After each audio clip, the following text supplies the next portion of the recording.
शेतकरी बंधूंनो नमस्कार. कृषी वसंतमध्ये आपलं पुन्हा एकदा स्वागत आहे. शेती परवडत नाही, शेती तोट्यात जाते असं आपण बऱ्याचदा ऐकतो. परंतु आज मी तुमच्यासमोर एक 3 स्टोरी घेऊन आलेलो आहे शेतकऱ्यांच्या. तर या स्टोऱ्यामध्ये या व्हिडिओमध्ये आपण बघूयात की त्या शेतकऱ्यांनी असं काय केलेलं आहे जेणेकरून त्यांना प्रचंड फायदा झालेला आहे. हे तिन्ही शेतकरी युवा शेतकरी आहेत. त्याचबरोबर आधुनिक तंत्रज्ञान वापरून कमी कालावधीमध्ये त्यांनी प्रचंड नफा कमवलेला आहे. त्यांनी काही वेगळं केलेलं नाही, परंतु त्यांनी जे केलेलं आहे, ज्या गोष्टी त्यांनी केल्यात त्या नक्कीच आपल्याला शेती पुन्हा एकदा उत्तम शेती या विचाराकडे घेऊन जाणार आहेत. तर चला आज आपण समृद्ध गाव माळसापूर तालुका सेलू जिल्हा परभणी येथील एका गावामधील 3 युवा शेतकऱ्यांना भेट देऊयात व त्यांनी जे प्रयोग केले, जो नफा कमवला आहे प्रत्यक्ष आपण जाणून घेऊयात. मित्रो, पहिली स्टोरी आहे प्रशांत जाधव या 22 वर्षाच्या युवा शेतकऱ्याची. विशेष म्हणजे तो कृषी पदवीचं शिक्षण घेत आपल्या वडिलांना शेतीमध्ये मदत करतो. त्याचबरोबर त्यांनी कृषी विभागाच्या मदतीनं शेडनेट हाऊस उभारलेलं आहे व शेडनेट हाऊसमध्ये काकडी या पिकाची लागवड करून त्यामध्ये फक्त 4 महिन्यामध्ये त्यांनी 4 लाखाचं उत्पन्न मिळेल असं नियोजन केलेलं आहे. तर आपण प्रत्यक्ष जाणून घेऊया प्रशांत जाधव यांच्याकडून. जाधव यांच्या शेडनेटमधील ही काकडी आहे, हिची तोडणी चालू आहे. माझं नाव प्रशांत सुरेश जाधव. माझं शिक्षण BSc ॲग्री.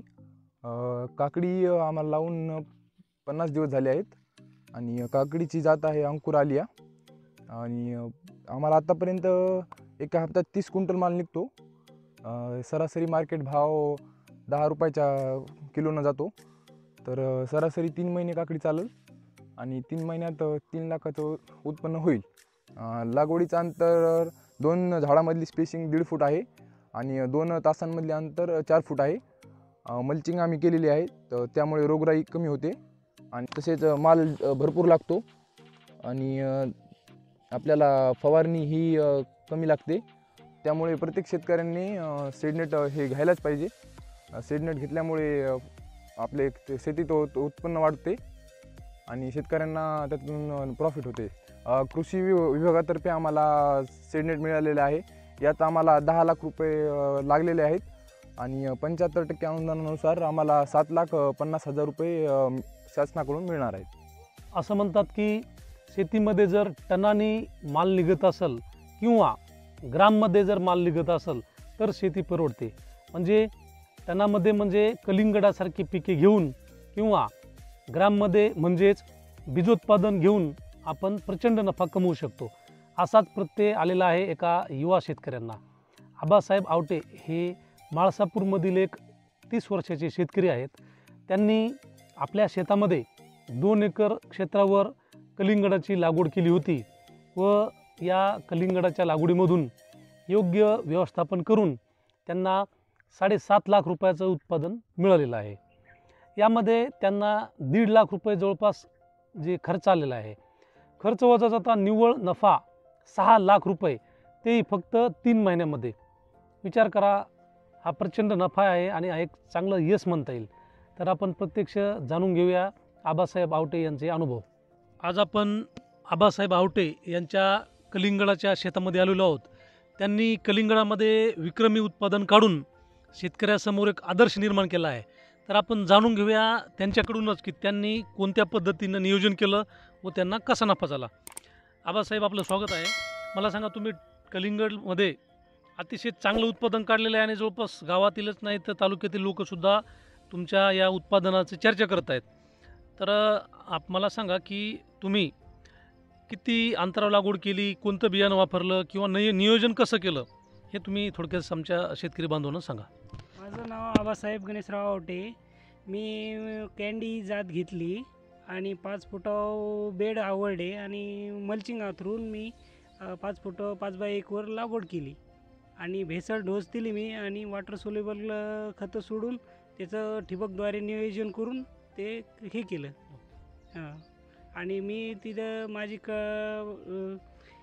10 नोव्हेंबरला माझी लागवड केली आणि फेब्रुवारीमध्ये काढणी केली. 14 रुपयाने माझा प्लॉट गेला आणि म्हणजे एकूण किती टन माल निघाला तुम्हाला 2 मला एकरामध्ये? ते 56 टन माल निघाला तिथं.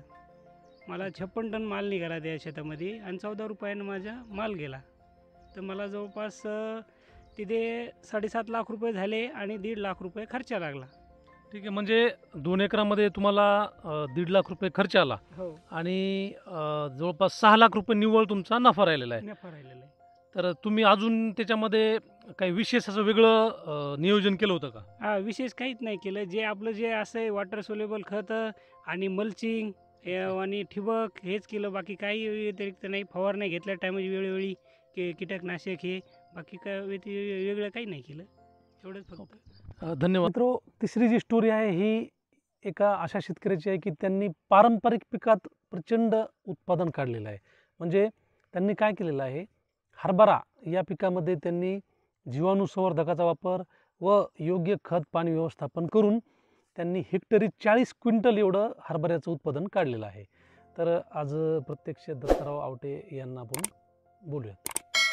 शेतकरी बंधूंनो, दत्ताराव आवटे यांनी पारंपरिक पीक हरभरा यामध्ये विक्रमी उत्पादन काढून एक शेतकऱ्यासमोर एक आदर्श निर्माण केला आहे. तर जाणून घेऊया कशा प्रकारे त्यांनी नियोजन केलं. मला सांगा, तुम्ही हरभरा जे पीक आहे या पिकामध्ये कशा प्रकारे नियोजन केलं जेणेकरून तुमचं जे उत्पादन आहे हे वाढ झाली? पहिले गोष्ट ट्रॅक्टरनं पेरणी करायची. बरं. खोल बियाणा टाकला आपण, म्हणजे हे करून म्हणून. आणि बीज प्रक्रिया कशी केली, जीवाणू औषधाची आपण टोटलमध्ये. आणि थोडं बी जास्त वापरलं आपण. 35 किलो जवळपास एकरी टाकलं. म्हणजे विद्यापीठ सांगते की 30 किलो वापरा, म्हणजे तुम्ही प्रयोग म्हणून एक 35 किलो बियाणं. आपल्या स्वतःच्या याच्यावर समजा 35 किलो टाकला आपण, तर 30 किलो पेरत होतो ना आपण दरवर्षी. तर या वर्षी आपण थोडा बदल केला, 35 किलो टाकलं. आणि पाणी 3 दिले सिंचन. पाणी कशाने दिलं तुम्ही? सिंचन, स्प्रिंकलर. हा स्प्रिंकलर. हा, 3 पाणी दिले, म्हणजे टायमिंगला पाणी दिले आपण 3. फुलाच्या अगोदर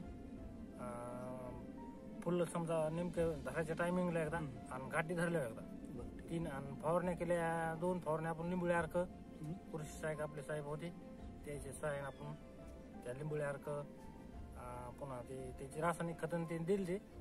त्याच्या हिशोबाने आपण फवारण्या केल्या.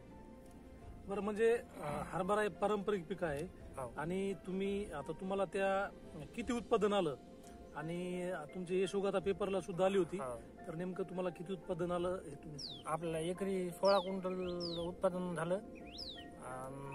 म्हणजे पुन्हा ती जात आपण बियाणं 18 एक वापरली होती पहा, जॅकी बियाणं 18. ठीक आहे. किती एकर होतं हरभरा तुमचं? 5 एकर होतं. बरं, म्हणजे 5 एकर मध्ये 80 क्विंटल झालं पहा. ठीक आहे. म्हणजे 5 एकर मध्ये हरभरा या पिकाचं 80 क्विंटल म्हणजे एकरी हेक्टरी 40 क्विंटल एक अतिशय अत्युच्च उत्पादनाचा उच्चांक आहे. तर खरोखरच शेतकऱ्यांनी चांगल्या प्रकारे उत्पादन काढलेलं आहे. याबद्दल कृषी विभागाच्या वतीने आपले अभिनंदन आणि पुढील वाटचालीस शुभेच्छा.